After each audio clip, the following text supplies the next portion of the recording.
Hello, my name's Megan Hunter and I'm one of the clinical trainers at Medi UK. I have some experience of working in a leg club. I had an honorary contract in a leg club in Essex where I volunteered once a week helping manage the patients. And I'm just going to hand over to my colleague Kelly Buxey to introduce herself.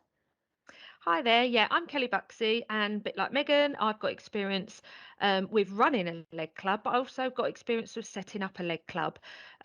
So today is going to be a really interesting short chat for us to share some of that experience with you. And Kelly's also, you're working at Medi now, aren't you, as one of the clinical trainers?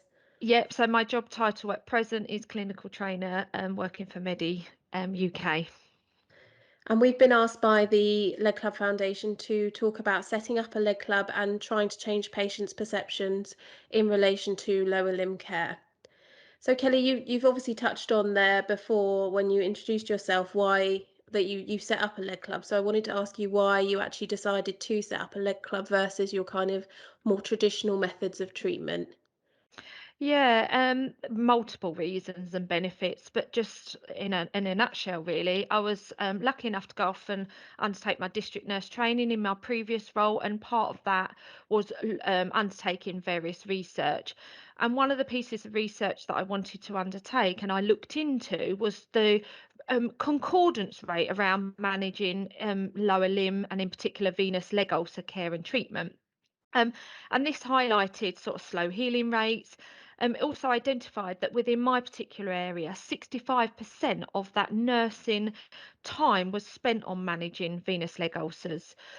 There's a huge amount of research around benefits of how we manage leg ulcers, and certainly the biopsychosocial element was an area that the modelling leg club allowed us to explore that area, which could have been a reason there was non-concordant, slow healing rates.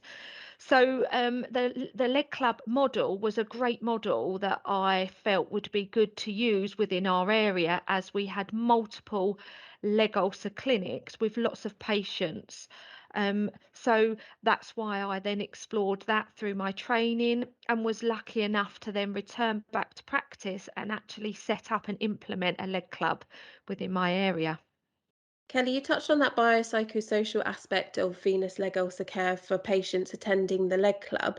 So, what were the benefits that you actually found for the patients versus attending your leg ulcer clinics that you already had in place?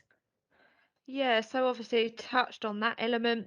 And one of the biggest elements for us was that social isolation that we found patients had. And when they come to a leg club, they're not classed as a patient, they're a member, but they can interact and socialise with other members that are in similar situations, because the perception is that some of these patients out there think they're the only person that have got this problem.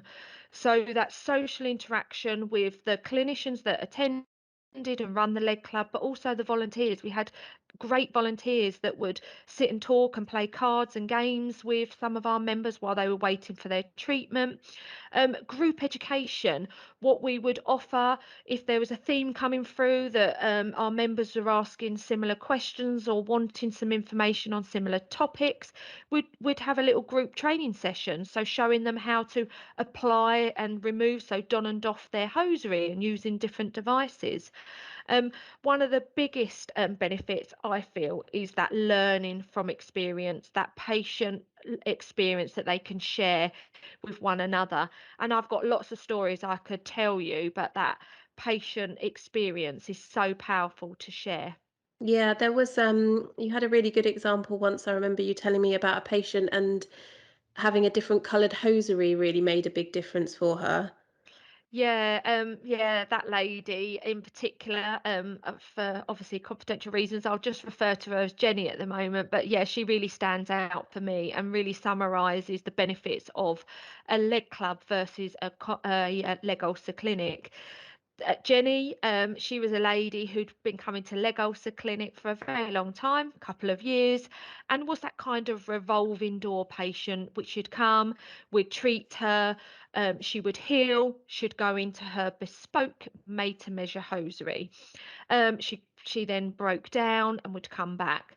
So when she returned, once I'd set the leg club up, she was invited to come to leg club. Bit nervous in the beginning because she was only used to leg ulcer clinic, but came, loved the service, the interaction with the volunteers and other members. And this one particular day, we'd got Jenny healed and she was sitting, having her treatment. And next to her was another lady who had hosiery, and she had a pair of purple hosiery on, the lady sitting next to her. And I said to Jenny, it's time to measure you for your hosiery. And she said, well, why can't I have those colour hosiery? You always give me those horrible sand colour hosiery, Laura Batty kind of hosiery. So I said, is that what you want? She said, well, that's why I don't wear my hosiery. I leave here and I have to wear these horrible hosiery. But if I had a nice bright pair of hosiery like that, I wouldn't be taking them off. Um, and straight away, it was a bit of a light bulb moment, Megan, for me that, we'd missed that element. The reason that she kept breaking down and was that revolving door was because she didn't like the colour of her hosiery. Now, the powerful element that a patient or a member, sorry, sitting next to her had a different pair of hosiery on allowed us to treat her, heal her, and she's remained healed to this day. And I think that's a trap we all fall in as nurses, isn't it? We become very task orientated, and sometimes we're looking at the leg and we forget about the person sitting in front of us. And I think that leg club model really does open up that more, the psychological, all the different social aspects of leg ulcers that we kind of forget because we see people in these very sort of sterile clinics where we're just dealing with wounds and we're not really thinking about what's going on, in their lives and, when they leave the clinic. Whereas the leg club, you get to see that a bit more and see them socially interacting with others and hear stories that they wouldn't have time or be able to share with you as, as their nurse, but maybe more confidence to talk to somebody with a similar problem. Yeah, absolutely. Yeah. So you've talked about all the great benefits for the patients, why you set up the leg club, and obviously your reasons for setting the leg club up in the first place. But what benefits did you find as a service? Obviously, I know your attendance in your leg ulcer clinics went down quite dramatically because obviously a lot of your patients were seen in the leg club. So what benefits as a service did you actually find from setting up your leg club? Yeah, again, multiple benefits and just a few to talk about. Again, I've referred to it about that revolving door. We really eliminated that revolving door of those patients breaking down and coming back with what could be then seen as a chronic leg ulcer. So the healing rates improved, the breaking down rates improved because what we offered, a member was always a member. They never got discharged. So if they had concerns, they just returned back, and usually it was just a bit of advice or support, and their hosiery needed changing. Um, the member obviously is there to still support and encourage that concordance with other patients. But one of the great advantages to us and the service, which is a national drive, is that real supportive self-care element. We're enabling these patients to be expert patients and self-care and self-manage their condition rather than just expecting a nurse to deliver that care and them not take ownership.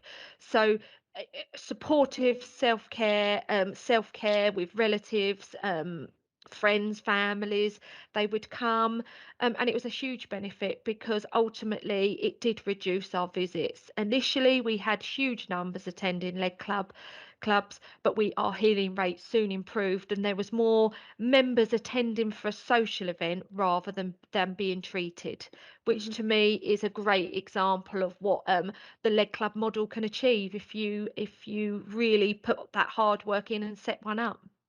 Yeah. So, well, thanks for sharing your experience. I think that will resonate with a lot of people, hopefully listening, and hopefully maybe inspire some others to, review their lower limb services and see, if they're not already utilising that leg club model, where they could fit that into their services.